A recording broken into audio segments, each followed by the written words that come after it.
कुंभ मेला कहानी होने के साथ साथ धर्म से जोड़ने वाली धार्मिक कहानी भी है। हिंदू सनातन धर्म में कुंभ मेले का बहुत महत्व है, जिसके लिए लाखों श्रद्धालु भारत के चुनिंदा पवित्र स्थानों में जाकर नदी में स्नान करते हैं, जिनमें से एक जगह प्रयागराज भी है। प्रयागराज में इस वर्ष भव्य मेले का आयोजन होने वाला था, जिसके लिए भक्तों का तांता लगा हुआ था और उन्हीं भक्तों के बीच एक विदेशी महिला भी थी, जो कि केवल घूमने के उद्देश्य से कुंभ मेला में सम्मिलित हुई थी। लेकिन उसे क्या पता कि इस कुंभ मेले से उसका जीवन बदल जाएगा। महिला का नाम डायना था। वह विदेशी संस्कृति में पली बढ़ी और वही उसने शादी करके अपना परिवार बसाया, और अब जब बच्चे बड़े हो गए तब वह देश विदेश अकेले ही यात्राएं करने लगी। इस बार वह प्रयागराज आ चुकी थी। डायना ने प्रयागराज पहुंचने से पहले होटल में कमरा बुक कर दिया था, इसलिए पहुंचते ही उसे कमरा मिल जाता है। डायना नहाकर तैयार हो जाती है और होटल में नाश्ता करने के बाद अपना कैमरा लेकर कुंभ मेले में शामिल होने के लिए निकल पड़ती है। लेकिन प्रयागराज के रास्तों में श्रद्धालुओं का झुंड लगा हुआ था। भीड़ देखकर डायना आगे जाने की हिम्मत नहीं कर पा रही थी। अचानक डायना को एक अघोरी दिखाई देते हैं, जो अर्धनग्न अवस्था में सफेद विभूति से रंगे हुए दिखाई दे रहे थे। डायना को उन्हें देखकर उनकी फोटो खींचने का विचार आता है। वह अघोरी के पास पहुंच जाती है और अपना कैमरा चालू करके उनके सामने खड़ी हो जाती है, और जैसे ही वह फोटो खींचती है, वह आश्चर्यचकित हो जाती है, क्योंकि अघोरी कैमरे से दिखाई नहीं दे रहे होते।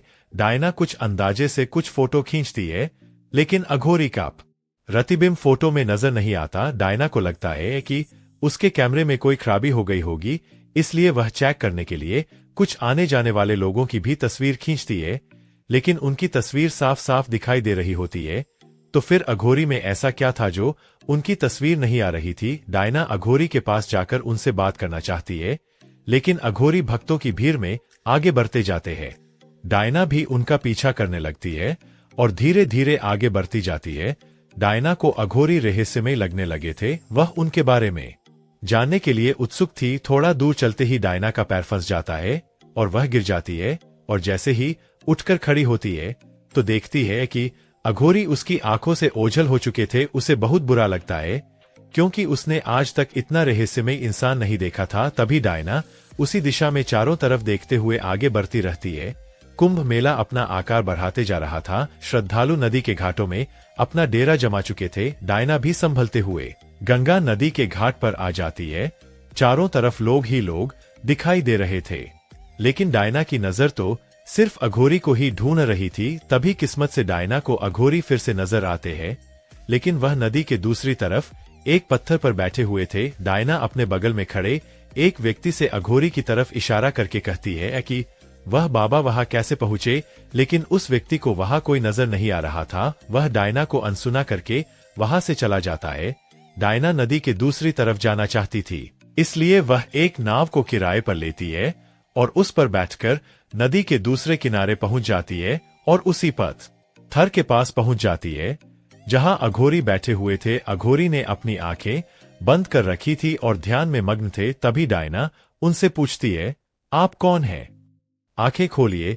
अचानक अघोरी अपनी आंखें खोलते हैं और उन्हें देखते ही डायना डर जाती है, क्योंकि उनकी आंखें सुर्ख लाल दिखाई दे रही थी। आंखों में खून उतरा हुआ था और भ्रिकुटी तनी हुई थी। अघोरी ऊंचे स्वर में कहते हैं, तुम यहां से चली जाओ।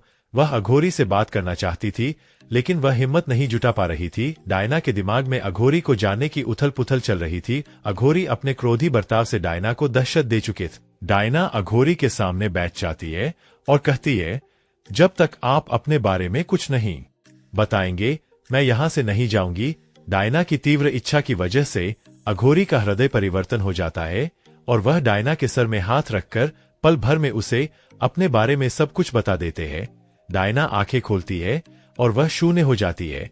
उसे अपनी जिंदगी की सभी बातें तुच्छ लगने लगती है।